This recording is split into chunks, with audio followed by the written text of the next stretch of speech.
Hola, hola, hola amigos, bienvenidos a un jueves más de Raíces de Sefarad. Qué gusto volver a encontrarnos, muy contentos como siempre, en vivo, jueves 19 horas, 7 de la tarde en Argentina, y ustedes estarán en la hora que tenga que estar, en el uso horario que corresponda. Por supuesto, después quedará en YouTube para quienes no hayan podido acercarse o quieran volver a ver esta conferencia que hoy, como les digo siempre, no parece reiterativo, pero no se la pierdan, va a estar fabuloso, fabuloso. Te saludo, Lili, primero, ¿cómo estás? Hola Marcelo, hola a todos. Como cada semana les decimos, es una alegría y un placer estar aquí y que ustedes estén con nosotros, acompañándonos en todas las propuestas que les queremos alcanzar. Como dice Marcelo, cada semana estamos entusiasmados con los temas, primero nosotros, y por eso se los presentamos a ustedes. Y cumpliendo con nuestra palabra de traer gente nueva. Esta es la quinta temporada y mucha gente que no ha estado en ninguna de las 4 anteriores. Ya van a ver, pero antes, como siempre, les vamos a recordar cómo vienen los próximos días. No sin antes recordarles y agradecer a quienes colaboran con nuestra tarea a través de un aporte económico del valor que se le dé la gana, lo que ustedes quieran nos viene muy bien. $100.000, $200.000, todo nos viene muy bien, no, en serio, no, ni siquiera hace falta dinero para apoyar nuestro trabajo. También pueden hacer simplemente comentando los videos, compartiéndolos, poniéndole like, también ayudan mucho de esa forma. Pero si lo quieren hacer con dinero, bueno, está PayPal para usar tarjeta de crédito, Mercado Pago en Argentina o la transferencia bancaria de cualquier parte del mundo. Se comunican con nosotros y le pasamos los datos. Y a los que Y ya están... aprovechamos este momentito, Marcelo, para agradecer a todos los que cada semana nos hacen llegar su aporte voluntario. Nos da mucha ayuda para el Centro Cultural, que como siempre decimos, es una institución sin fines de lucro. Muchísimas gracias a todos. Tal cual. También recordarles, se está transmitiendo por Facebook, por YouTube y por Instagram también ahora. Ya empieza a sumarse mucha gente. Facebook hasta hace un rato estaba con problemas en todo el mundo, pero veo que ya están dando, ya hay gente mirando desde Facebook, y en Instagram también lo pueden seguir por ahí. Y también quiero decirles, por algunas consultas que tuvimos, que quienes estén mirando esto en YouTube, abajo a la derecha tienen ese cuadradito que les permite ponerlo en pantalla grande para ver mejor lo que están viendo. Muchas veces hay PowerPoint, imágenes, entonces con eso lo pueden agrandar, y por supuesto en Facebook hay un equivalente similar a este. Ahora sí, vamos a lo que tenemos para esta semana. Sí, Al-Had, este domingo, vamos a presentar nuestro programa en ladino, en judeo-español, y esta vez será justamente el estreno, el presentar una nueva organización en los Estados Unidos, la Liga Americana del Ladino. Esto será en vivo con el doctor Brian Kirschen, la señora Rachel Amado Bornick y la doctora Hannah Pressman. El doctor Brian Kirschen es el balabay, el anfitrión, por parte de los Shadarim. Y sus invitadas, las musafiras, como vemos en el anuncio. Siempre a la 1 del mediodía, hora de Argentina, que no cambia en ningún momento del año. Y hay que mirar en sefarad.com o en los anuncios, como el que ven aquí, los horarios en diferentes lugares del mundo. Estoy viendo que está mal puesto, acá dice 19 horas, es algún error, porque es Quedó a las mal. 13 de Es a Argentina, las ya lo 13 horas. corregimos. Sí. Bueno, y el próximo jueves continuamos con este lado de la historia sefaradí, y vamos a ir con la transmisión oral de la historia sefaradí en el noroeste novohispano. Esto será con Everardo Treviño Garza, escritor e historiador mexicano, y como siempre en este horario a las 19 horas, sí. ¿Y qué tenemos para hoy? Y hoy, esto que nos entusiasmó tanto, de Sefarad a las Américas, explorando la huella sefaradí en el Nuevo Mundo, con el doctor Shai Cohen, que es doctor en filosofía hispánica, docente e investigador en la Universidad de Miami, profesor de estudios sefardíes, Siglo de Oro Español, Lenguas y Literaturas Española y Hebrea, y está especializado en Historia Cultural de España y Transatlántico. Y lo invitamos cordialmente en esta oportunidad a contarnos sobre el tema que nos convoca hoy de este lado. Muy buenas, gracias Viviana, gracias Marcelo. Bueno, primero tengo que decir que es un honor, un verdadero placer también participar en este programa, que soy bastante aficionado, veo este programa de forma continua y me parece también una iniciativa maravillosa que se ha convertido de hecho a un tipo de encuentro imprescindible para todos aquellos que apasionados por la cultura sefaradí, la historia sefaradí, así que agradezco por esta invitación y por esta oportunidad.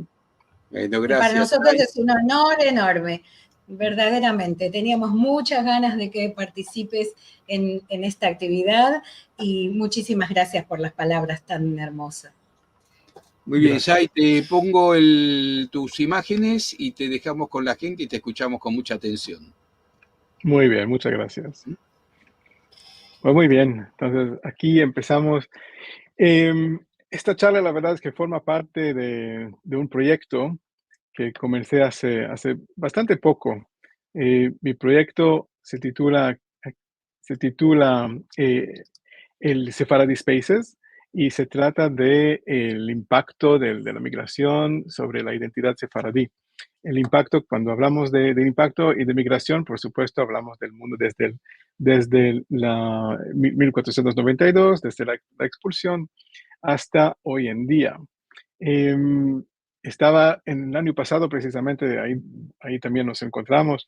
Estaba en Marruecos y luego también en Turquía, en Bulgaria, y de ahí pasé a Quito.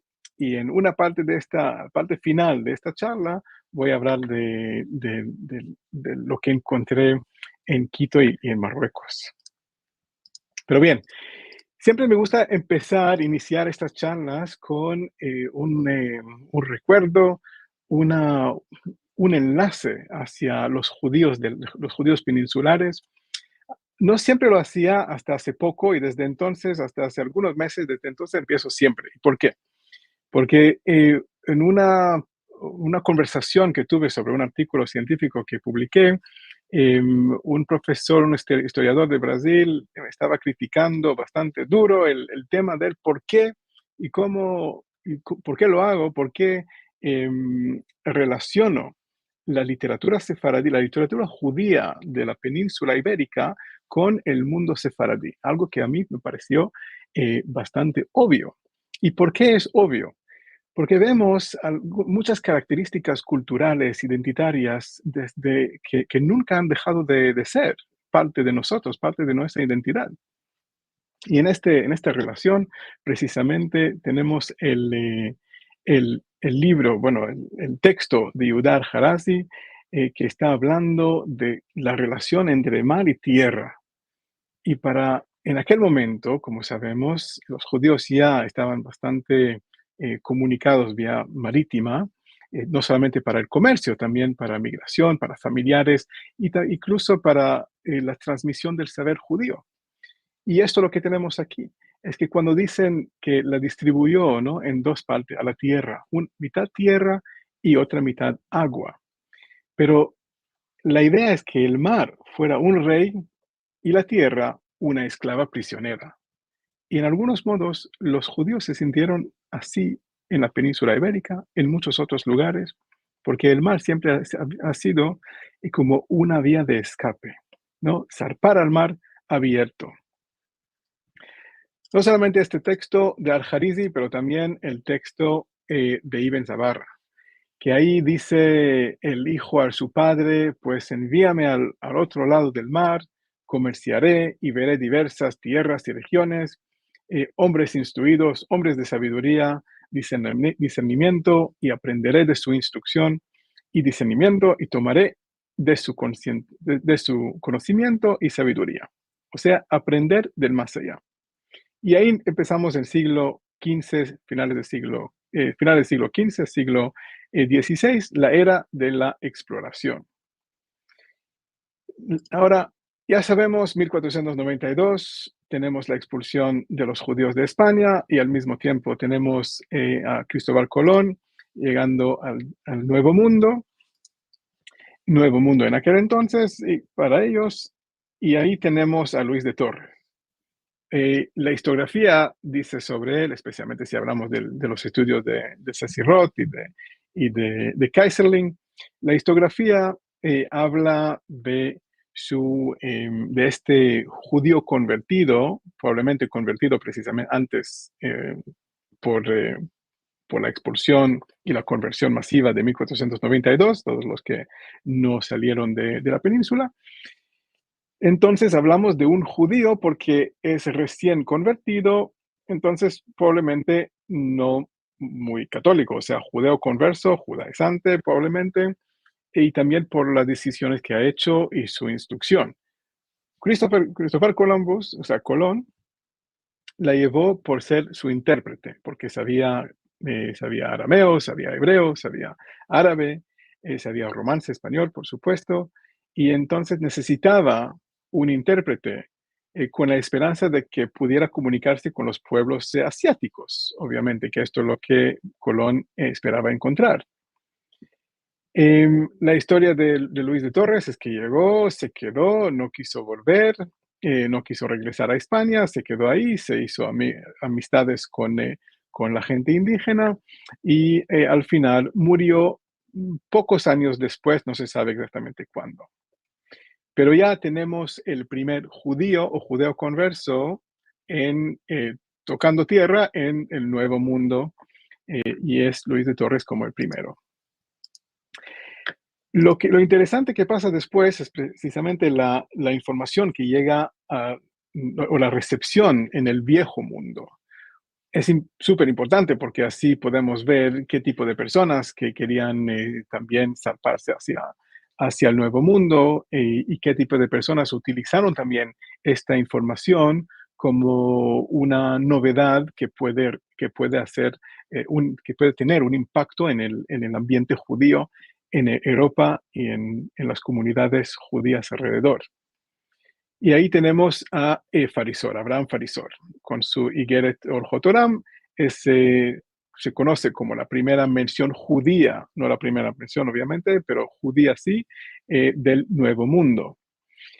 Lo interesante en esta Igeret Orjotoram, que es como una carta de las maneras del mundo, algo así, es que habla precisamente de la cosmografía, habla de la cosmología, perdón, y intenta crear un tipo de pluralismo universal entre las comunidades judías. Y de ahí habla de comunidades judías alrededor del mundo hasta el capítulo Kaftet, que como se sabe en hebreo será 29. Y el capítulo 29 habla precisamente del Nuevo Mundo. Y es muy interesante estas referencias. Ahí no describe cosas tan diferentes de lo que ya se sabía. Por ejemplo, habla de los indígenas, ¿no? De la situación de los indígenas, de la falta de referencia religiosa en estos lugares y la falta de moral o de la manera de que vivieron, como ya se conoce al principio del siglo XVI. También habla de animales y del ideario hacia este paraíso, pero sobre todo lo que nos interesa es cómo utiliza este texto, esta información, creando un enlace entre el mundo terrenal y el mundo celestial. Él se conoce que era bastante aficionado a la Kabbalah. Es un sefaradí, que sus padres sefaradíes, él nació en Avignon, en Francia, y llegó a vivir, luego a residir en Ferrara, en Italia. Ahí se desarrolló como médico y como rabino y tuvo como una bastante fama mundial para aquel entonces.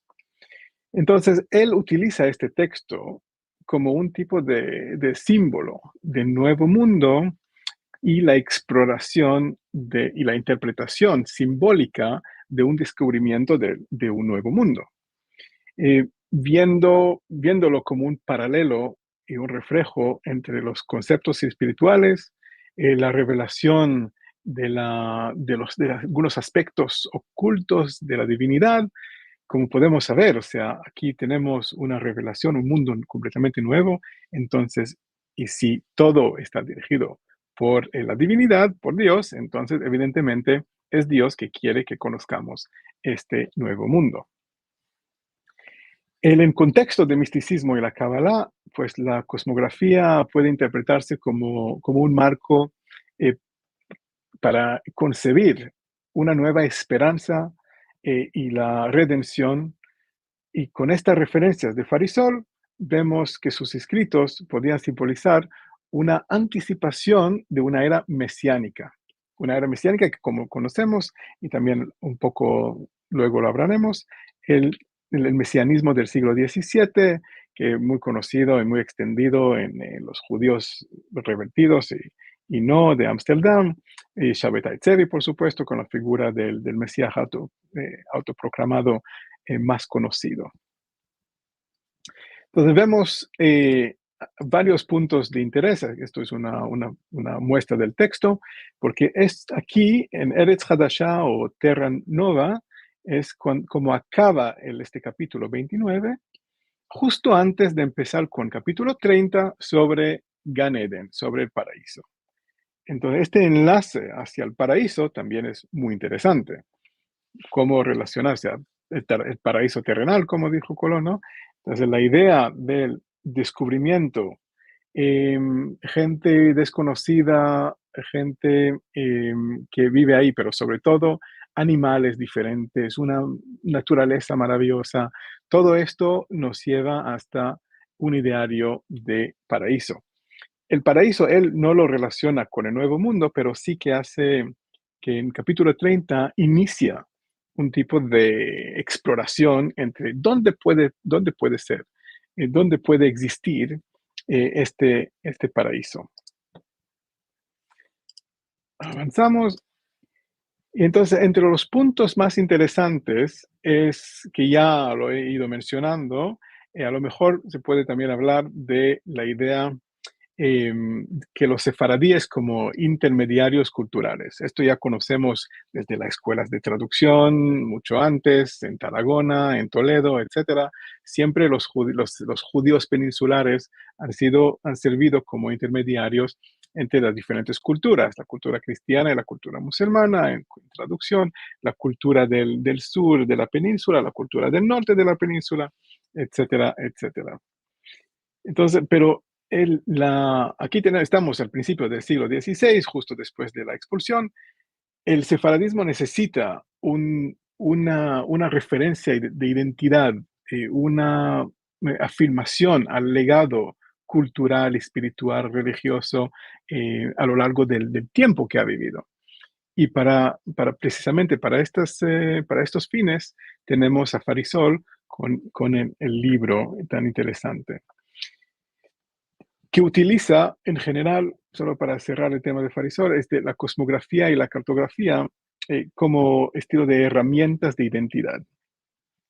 Así se puede ver como un medio para reafirmar la identidad sefaradí en un mundo cambiante, un mundo nuevo, que como sabemos y hasta hoy, nunca va a ser igual.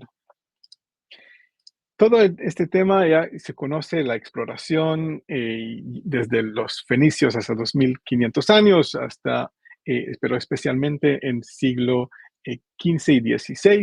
En siglo XVI, este mapa del Felipe II, con el comercio que se inicia hacia el Nuevo Mundo, y evidentemente también muchos judeoconversos.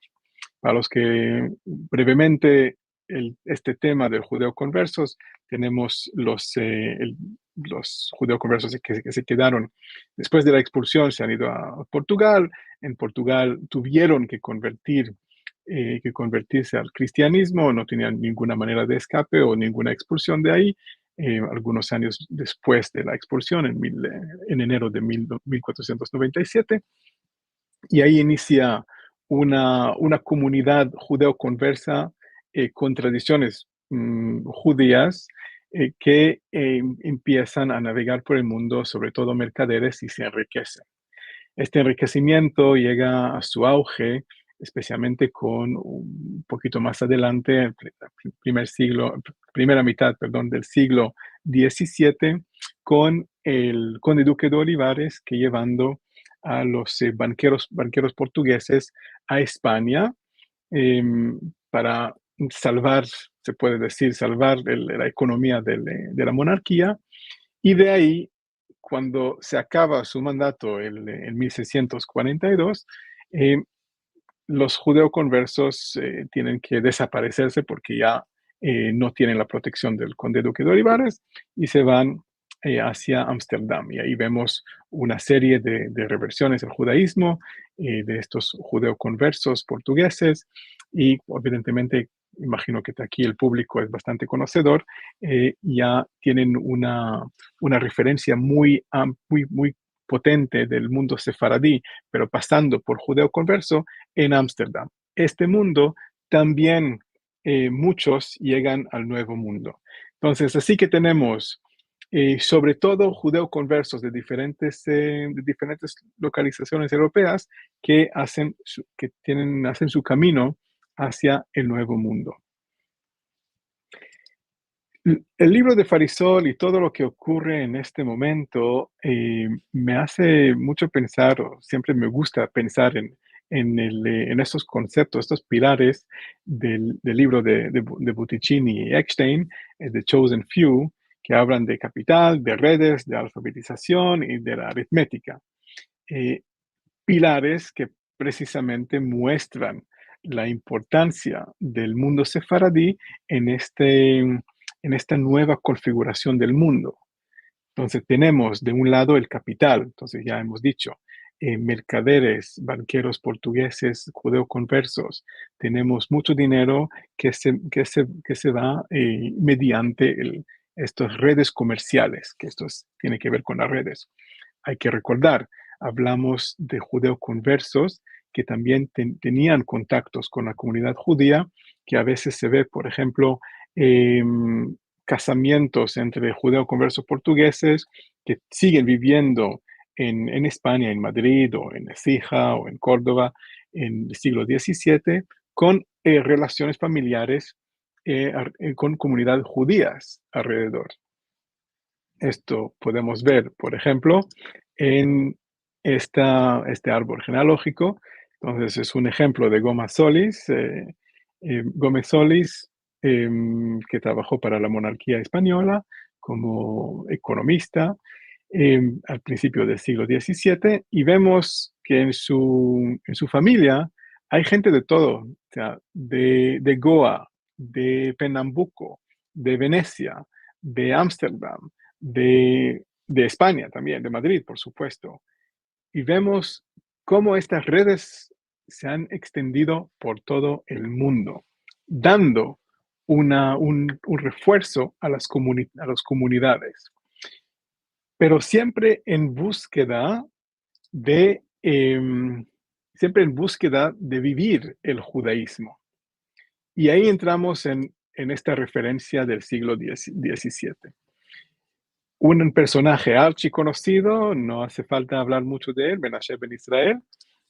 Lo que sí es interesante es cómo él se encuentra en esta configuración entre el antiguo mundo, el viejo mundo europeo, y el nuevo mundo.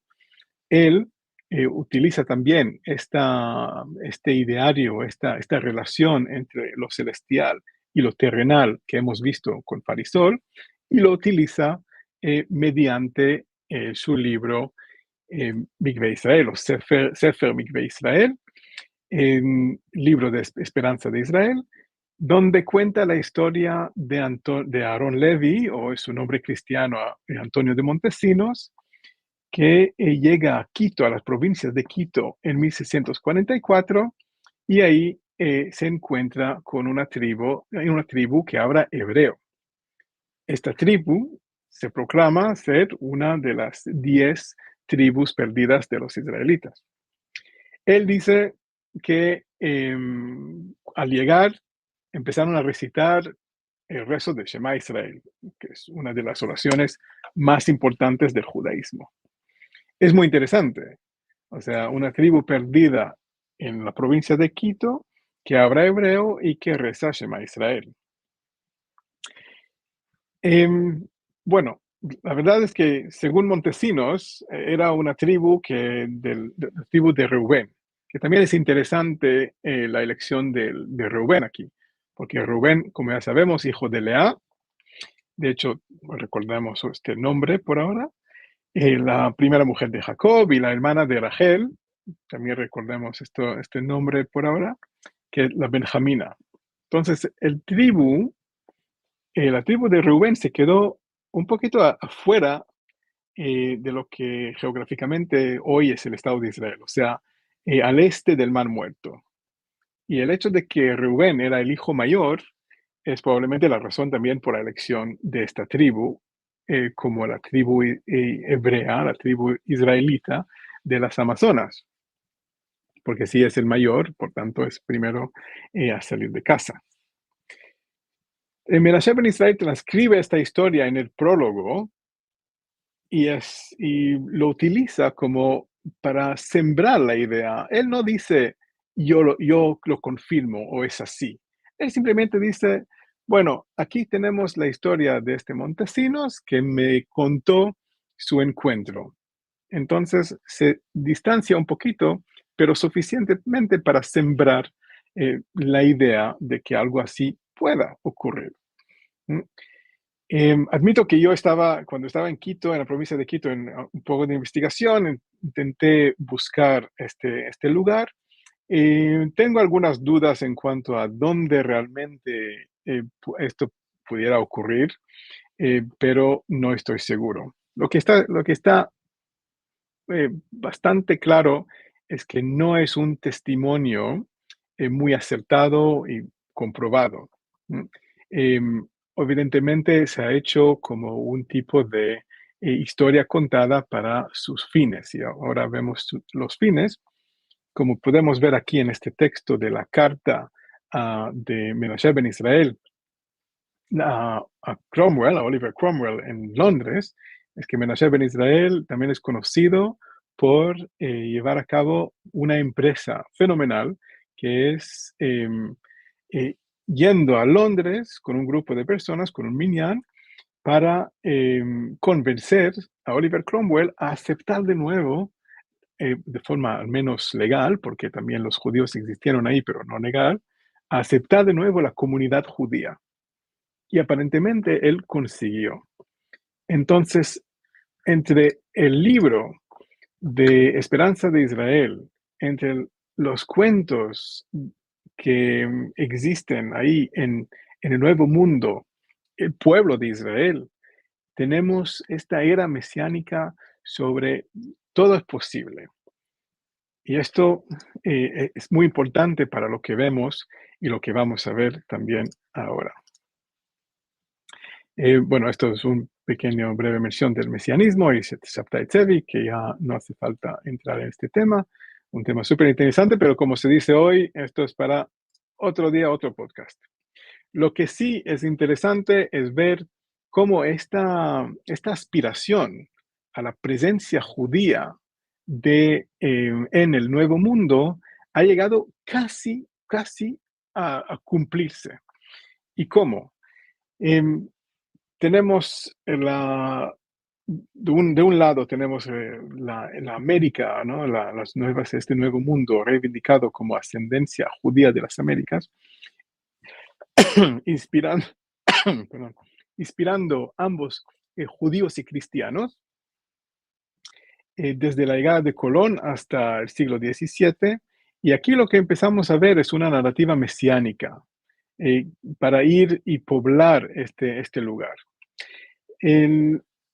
En aquel momento, al principio, en la primera mitad del siglo XVII, vemos algo interesante, que es los piratas judíos, los conocidos piratas judíos. Aquí es un libro de Kritzer, un libro así vulgar, no académico, pero también un libro interesante, que tiene algunos datos también interesantes, que también se puede comprobar con la comunidad científica. Pero el libro habla precisamente, o este tema de piratas judíos, habla precisamente de los hermanos Hernández Cohen y cómo ellos llegaron a comprar una parte de Recife. Recife es en la costa oeste de Brasil, justo algunos kilómetros de Pernambuco, que era una ciudad muy, muy importante en la primera mitad del siglo XVII. Compró esta parte de Recife, una isla que sale justo a algunos metros de la ciudad de Recife, que se llama Santo Antonio. Y Santo Antonio se conoce como el primer lugar donde los judíos llegaron a establecerse como una comunidad donde se podía profesar su judaísmo libremente. Eso es muy interesante. Estamos hablando de 1642. Al mismo tiempo, se construye, como seguramente algunos conocerán, la primera sinagoga en las Américas, que es Kaal Tzur, ahí en Pernambuco, en este año, 1642.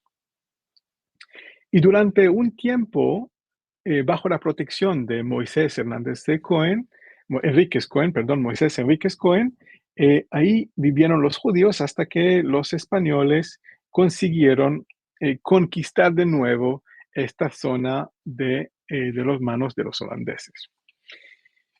En 1654 se acabó esta comunidad judía y los judíos tenían que marcharse.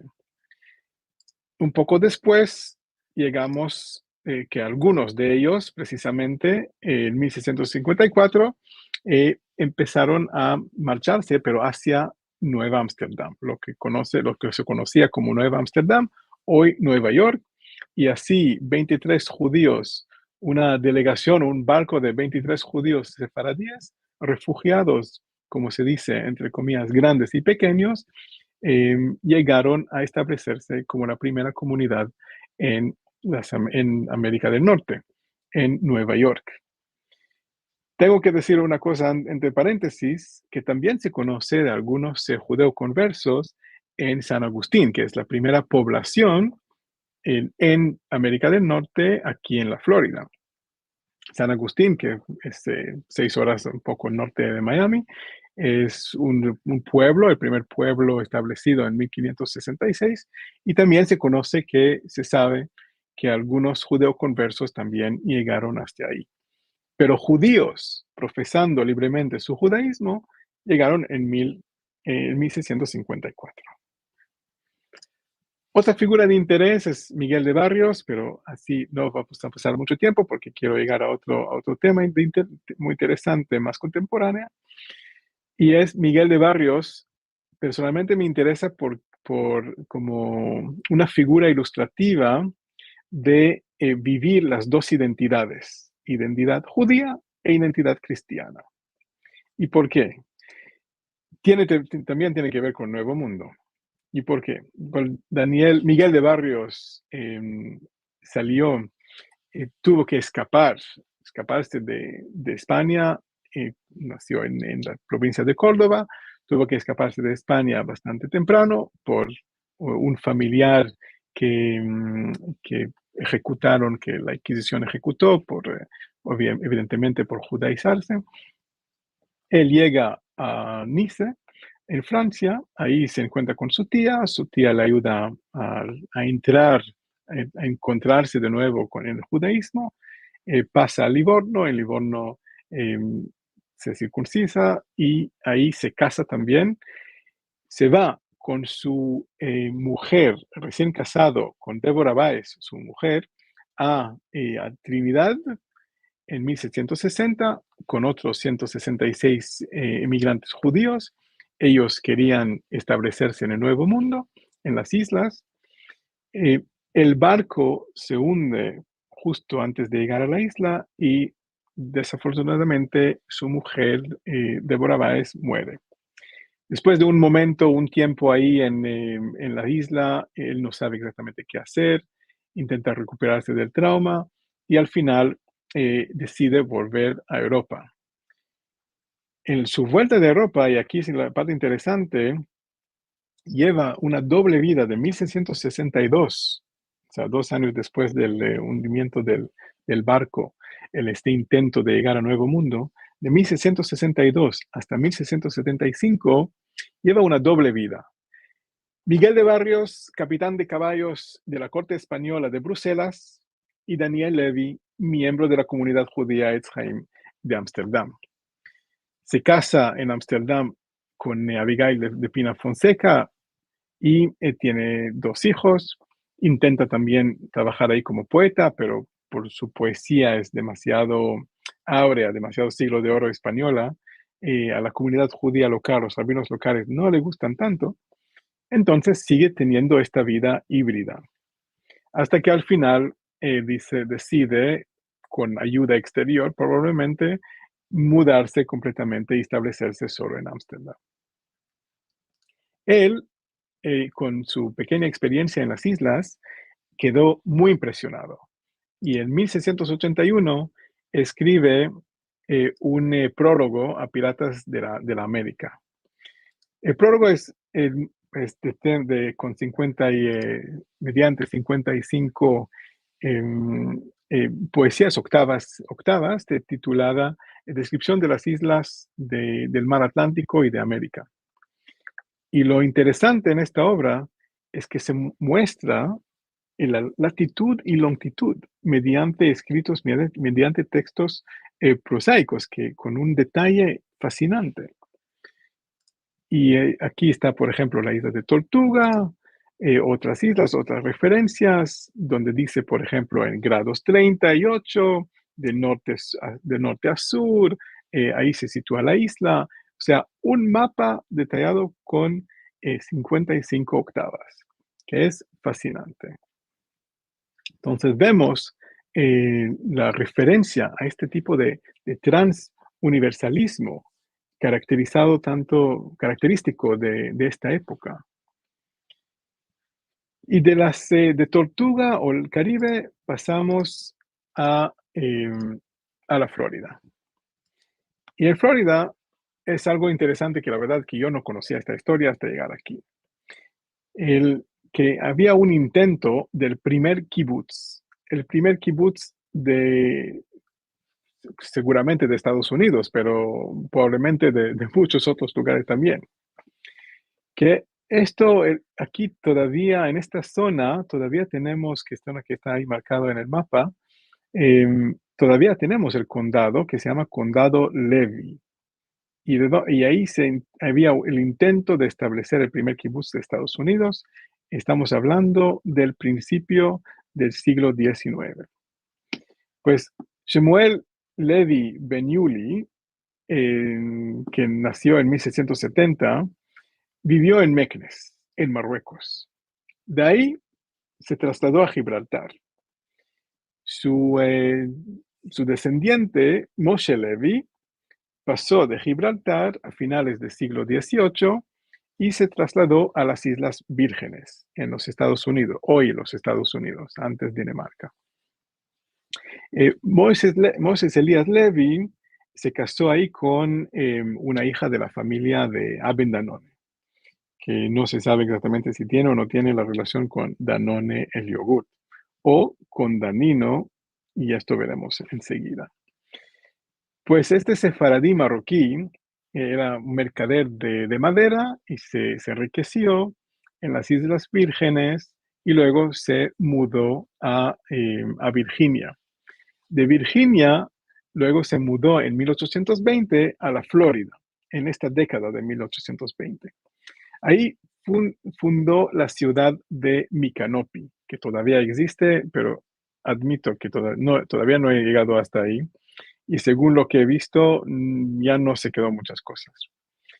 Pero ahí tuvo en esta ciudad un papel importante porque luchó contra la esclavitud en el Estado.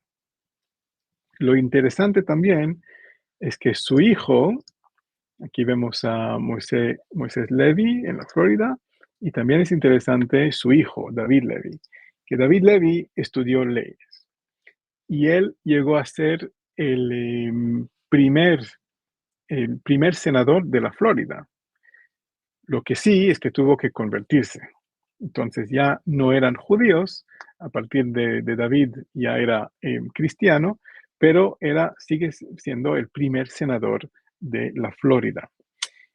David también llevó a la liberación al menos de un grupo de esclavos en 1828. O sea, era verdaderamente una figura con mucho poder y que llegó a impactar no solamente en la idea, el ideario de kibbutz, sino también en cómo se vivía localmente. La idea de kibbutz de Moisés Levi era sobre todo traer personas jóvenes para trabajar la tierra y crear una comunidad judía, o sea, kibbutz, como conocemos en el Estado de Israel prácticamente hasta hoy en día. En este condado Levi que todavía existe. Lo interesante, cuando estuve ahí en Meknes, he visto su casa, que esto es su casa, al menos según lo que cuentan ahí, que una familia conocida, que era también muy fuerte en aquellos momentos. Entonces, como ya sabemos, en algunos lugares las cosas no cambian tan rápido y evidentemente después de algunos trabajitos, esta es la casa que se quedó, probablemente de esta familia del siglo XVIII. Justo al lado también vi, como 40 metros de su casa, vi la casa de mi abuela. Y mi abuela es Danino. Yo no sé si hay una relación entre la familia de Danino, de mi abuela, y él, pero bueno, es verdad que también, como ya he dicho, se casó, se unió en matrimonio con la familia Avendanone. Pero bueno, de ahí pasamos a las huellas que se quedaron hasta hoy en día. Y eso también es interesante. En 2017, el Ministerio de la Diáspora, el Ministerio de Asuntos de Diáspora de Israel, que en aquel momento el ministro era Naftali Bennett, eh, estableció un informe o produjo un informe para hablar sobre el tema de Bnei Anusim, de los hijos de convertidos por la fuerza. Todos los hijos, todos los descendientes de los judeoconversos que llegaron al Nuevo Mundo durante todo este tiempo que hemos hablado, desde Colón, desde Luis de Torres hasta prácticamente mitad del siglo XIX. O sea, escapándose de la Inquisición, casi 400 años de Inquisición, y manteniendo una relación con el judaísmo o no. Entonces, el resultado de este informe ha sido muy interesante. O sea, primero, simplemente la idea de tener conciencia de estas personas por todo América Latina, todo en las Américas en general, pero sobre todo en América Latina y en el resto del mundo. Pero en América Latina hablamos de muchísimas personas y pronto lo veremos. O sea, hay un creciente interés global para con un aumento en la atención y el interés a estos diversos grupos alrededor del mundo que tienen que ver con el judaísmo. El informe hablaba de una revisión de políticas necesarias, que se puede hacer, habla que se puede hacer. De hecho, los que quieren, está escrito en hebreo y los que quieren lo pueden descargar en internet de forma gratuita. Está ahí con un enlace. Es muy interesante para los que tienen interés en este tema. Y se nota de cómo se intentan mantener algunos conceptos, entender algunos conceptos y sobre todo reflexionar sobre el tema tan complejo del derecho de retorno. Entonces ahí tiene varias distinciones entre los diferentes judíos. Por ejemplo, aquí tenemos algo de los números entre los que se encuentran, son judíos en Israel, judíos fuera de Israel, personas no judías pero con afinidad al judaísmo y personas no judías pero sin afinidad al judaísmo, personas no judías con afinidad al judaísmo que se reconocen o que no se reconocen, etcétera, etcétera. En grosso modo, si hablamos de números, el número más importante en este informe era 60 millones de personas que tienen que ver con el judaísmo, pero no tienen afinidad al judaísmo, o no, o sea, es decir, no le importa su pasado, o sea, no hay ningún interés, viven su vida cristiana, etcétera. Pero bueno, otras investigaciones también hablan de un número mayor, de incluso a 120 millones de personas. O sea, aquí hablamos de muchísimas personas con relación, incluso sabida o no, desconocida o no, hacia el mundo judío. Esto llevó a incluso una propuesta de ley en 2020. Había en la Knesset israelí una propuesta de ley para conmemorar el Día de los Mártires de la Inquisición española y portuguesa. Es decir, desde 2017 al menos hay un esfuerzo desde el gobierno de Israel de reconocer las comunidades y los individuos que tienen que ver con el judaísmo, o sea, Bnei Anusim, que son muchas personas. Y como ya sabemos, especialmente desafortunadamente en lo que pasa hoy en día en el mundo, el resultado de la situación y de la guerra en Israel, pues vemos el antisemitismo que está subiendo, vemos discursos que muy problemáticos por medios de comunicaciones que hasta hoy estaban bastante neutrales. Entonces, el Estado de Israel ya lleva varios años intentando acercarse y tener apoyo también alrededor de diferentes comunidades del mundo. Personalmente, yo he llegado a Ambato, y en Ambato hay una comunidad muy pequeña de Bnei Anusim. Aquí vemos, por ejemplo, la Bat Mitzvah de Rachel, eh, de la comunidad de Ambato, una comunidad pequeña, y lo interesante, aquí vemos, por ejemplo, la familia, que ya tiene algunos años, ya es algunos años mayor, a Renan Muñoz, a Lea, su mujer, y Rachel, la hija. José, el pequeño hijo, no quería estar en la foto, pero todavía está ahí. Y lo que cuentan es una historia fascinante. Primero, es la lucha tan larga, ardua y a veces evidentemente difícil en un lugar donde no hay un trasfondo judío y no hay necesariamente un apoyo a las comunidades de Bnei Anusim. Y él, Renan, durante 19 años estaba luchando para hacerse reconocer como judío.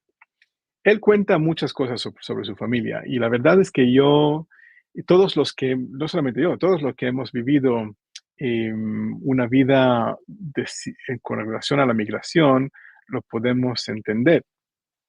Él cuenta, por ejemplo, que escuchó en su familia algunas palabras que no eran de español, entonces él no sabía exactamente qué era, o por ejemplo en el funeral de su bisabuela, entonces la madre también que estaba ahí contaba cómo le pusieron en una mortaja y le pusieron en el piso con los pies hacia la puerta. Esto además de relación con la comida y diferentes costumbres que a ellos le parecía como, incluso a veces, y lo decía de broma, evidentemente, como brujería, a él le parecía de niño. Y es algo que todos los que investigan el tema de judeo converso también lo podemos reconocer, como el judaísmo también siempre tenía una relación con la brujería en ojos de diferentes culturas. Em, lo que me pareció muy interesante es también la segunda generación, que ya los hijos se sienten judíos, quieren tener esta relación e incluso piensan hasta ir y hacer el servicio militar en Tzahal. O sea, la conversación que teníamos ahí yo estaba muy sorprendido porque yo nunca he pensado que la segunda generación va a tener un impacto tan duradero y tan fuerte sobre esta sensación de judaísmo creciente. Sin hablar de las dificultades que hay, evidentemente, desde el 7 de octubre, con todo lo que ocurre en el mundo. Entonces, ellos como comunidad bastante desolada en Ambato, tienen eh, personas al lado que no son muy simpatizantes, entonces viven cierta dificultad, pero la parte positiva es que sí que al contrario, sí que sienten algo de integración y contribuciones de la comunidad central de Quito. Personalmente me impactó muchísimo, y no solamente en la ideología o la persona o la religiosidad de la persona, sino también en la cultura general, en la literatura. Bueno, esto es un mapa de Ambato, donde vemos por qué ahí había comunidad de judeo converso, porque se escaparon de la Inquisición de Quito y de Guayaquil, pero se mantuvieron dentro del paso comercial, del camino del comercio entre precisamente Quito y Guayaquil. Otra comunidad muy importante también es de Loja, que ahí está al sur de Ecuador. Alguna literatura sobre el tema, con los temas de apellidos, el tema de las personas, las profesiones que se mantuvieron, incluso hasta hoy en día. Pero como he dicho, tenemos algo muy interesante en cuanto a la cultura. Y aquí tenemos esta canción judía de Carnaval de Guaranda, que está al lado de un pueblo pequeño, al lado de Ambato. Y vemos precisamente la expresión del exilio, la expresión de nostalgia, como está hablando de alguna prisión, de tierra del olvido, evocan esta experiencia del exilio y de la diáspora. Está hablando sobre la sobrevivencia y la resiliencia frente a todas las adversidades. Hay ese sentido de comunidad, diciendo que, y aquí nomás me he quedado porque me han dado cariño, ¿no? Sugiere la búsqueda de comunidad y sobre todo la aceptación encontrada, incluso después de tantos años. Hay referencias bíblicas, por supuesto, amor y melancolía. Entonces, estas coplas que hablan de amor, me parece amor a la identidad, amor a la cultura, amor al pasado, una identidad cultural, una adaptación y la convivencia con otras culturas sin perder la identidad propia, que eso es la parte más difícil, un rasgo muy distintivo, manteniendo los rasgos distintivos de la comunidad sefaradí o rasgos judíos dentro de la necesidad de esconderse. Y bien, para cerrar, simplemente quiero decir, bueno, muchas veces también me gusta cerrar con el tema, con aquí el nuevo Coloso, que el poema tan importante aquí en Estados Unidos, que está justo abajo, o sea, en los pies de la Estatua de Libertad, es un símbolo que habla precisamente de la riqueza de la diáspora sefaradí, de esta conexión cultural y personal, del legado histórico, legado cultural y la herencia cultural que tenemos en nuestras narrativas, de la filosofía de vida, incluso a veces si se habla de humor, por ejemplo, con la brujería, y sobre todo, miradas hacia un futuro, ¿no? Que siempre es la parte más importante de cualquier identidad, búsqueda de identidad, es mirada hacia el futuro, especialmente para los hijos. Y eso es todo. Entonces, gracias por la atención. Gracias, Marcelo y Liliana.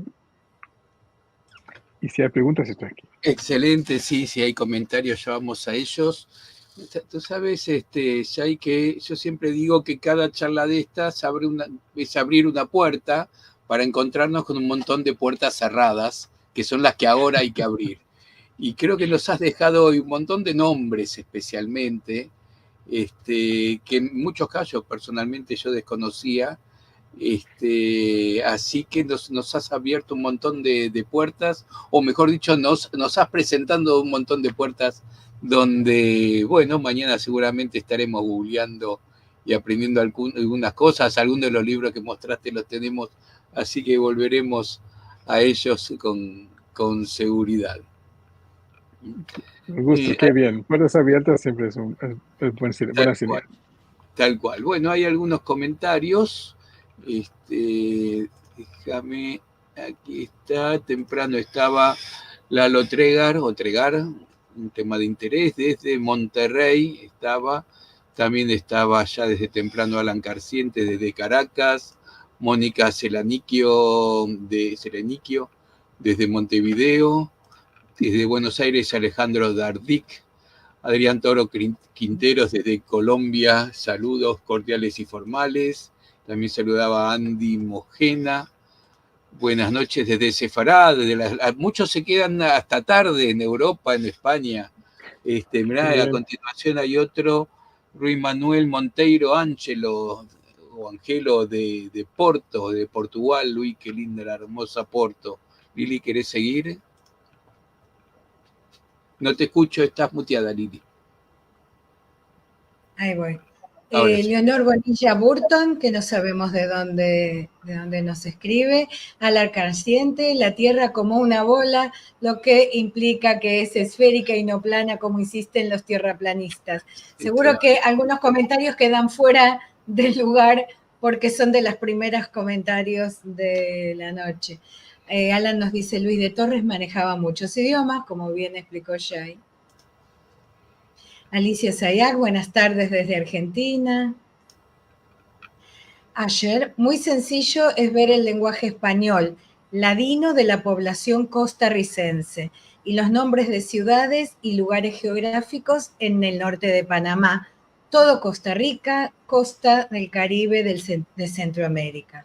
A propósito de Centroamérica, bueno, un poquito más abajo, estuvimos nosotros en Ecuador, hicimos la ruta de Machala, Guayaquil, Quito, y estuvimos, en ese caso la sensación no era que era tantos criptojudíos que estaban retornando, sino que era gente que estaba abrazando el judaísmo. Y estaban así mezclados con fotos muy similares a esta que nos mostraste.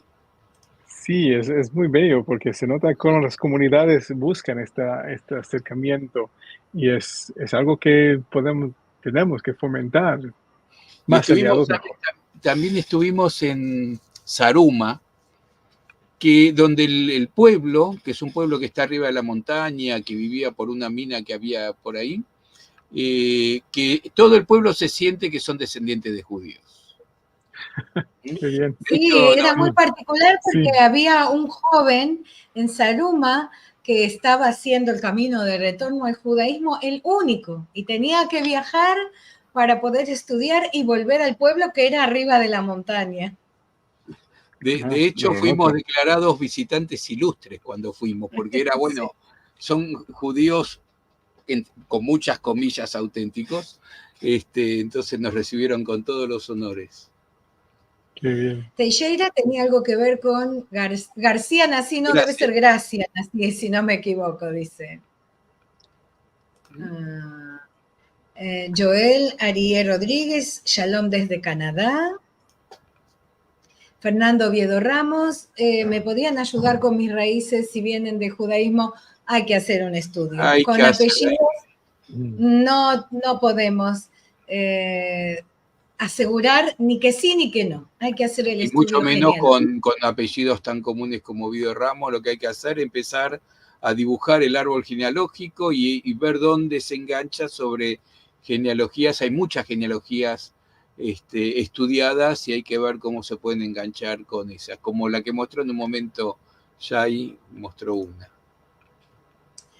Rachel Scheinfeld, hola desde Madrid, también es tarde en Madrid, ¿eh? Pablo Frenkel desde Bahía Blanca, ¿se conoce el origen de la tribu de Ecuador que hablaba hebreo? No sé decía realmente una tribu en particular, pero probablemente no era una tribu que hablaba hebreo, no existía de verdad, pero sí que Me parecía curioso al menos saber dónde se encuentra el lugar que decía Antonio de Montesinos. Claro. Y si existe en la actualidad, pregunta. Sí, probablemente no. Que no tenemos datos cruzados en cuanto a una tribu en aquel momento que hablaba hebreo. Fernando Rivas Mejías, Shalom, muy interesante estudio, Mazal Tov, saludos desde Guayaquil, Ecuador. Ahí está, justo. José Gregorio Lapervanche, en New York fue New Amsterdam, gracias a los sefardíes de los Países Bajos. A José, que próximamente va a estar con nosotros con su gran trabajo. Sí. Qué bien. Adrián Toro Quintero, una pregunta para el doctor Shai. ¿Tiene algún libro de su autoría o piensa emitir alguno o algunos? Estoy trabajando en un libro, tengo un libro sobre otra cosa, otra relación sobre la sátira política y los judeoconversos, los banqueros portugueses, pero un libro sobre esto precisamente está en trabajo. Y el otro, el que ya tienes escrito, ¿se puede conseguir a Amazon o en algún lugar, alguna universidad? Sí, en las universidades, bibliotecas, pero bueno, está más sobre la relación entre los banqueros portugueses y sobre todo también mis artículos sobre banqueros portugueses y la relación con el conde duque de Olivares. Ah, claro. Silvia Cunio, saludos desde Uruguay. Bernard Millet desde Londres, gracias por esta visión tan fascinante de los movimientos y las influencias de los sefaradíes en el Nuevo Mundo. Es lo que hablábamos en la semana ya y que ya no hay fronteras. Afortunadamente es todo global. Mira. José dice que es medianoche en Valencia. Ya te dejamos ir a dormir, José. Ya te dejé. Adrián dice, muchas gracias a todas y todos por esta exposición. Aprendemos un poco más cada día. Felices tardes y noches y Shabbat Shalom. Bueno, excelente. Ya, y la verdad es que yo cada vez que digo al principio de cada encuentro que va a ser fabuloso, nunca falla. Siempre es fabuloso. Así que, Jai, muchísimas gracias. Muchas gracias, Marcelo, apasionante Liliana. Trabajo y como ya escuchamos, faltan lugares por visitar, así que seguramente habrá siempre una ampliación de todo el material, ¿no? Seguro, sí, sin duda. Muy bueno y muy novedoso. Eso es lo que nos entusiasma mucho también. Como decía Marcelo, nombres que no escuchamos. Nos vamos, Lili. Nos vamos. Gracias, Jai. Gracias a todos por estar ahí. Buenas noches, buenos días y muchas gracias a todos. Bueno, nos despedimos contándoles que nos encontramos nuevamente el día domingo a la 1 del mediodía en nuestro ya tradicional Encontros de Al-Had, hablado en judeo-español, y hablaremos sobre el tema una nueva organización en los Estados Unidos, la Liga Americana del Ladino, con el anfitrión por parte de los Shadarim, el doctor Brian Kirchen, y serán sus invitadas Rachel Amado Bornik y la doctora Hannah Pressman. Y ya está corregido, es a las 13 horas de Argentina y cada uno ve en su ciudad a qué hora le toca. La próxima semana, que lo tenemos aquí con nosotros, Everardo Lalo Treviño Garza, el escritor e historiador de México, y nos va a hablar sobre transmisión oral de la historia sefaradí en el noroeste novohispano. Y nos vamos entonces, nos reencontramos como siempre, domingo en Al-Had, en los encuentros de Al-Had, el jueves que viene y en cada instante en sefarad.com.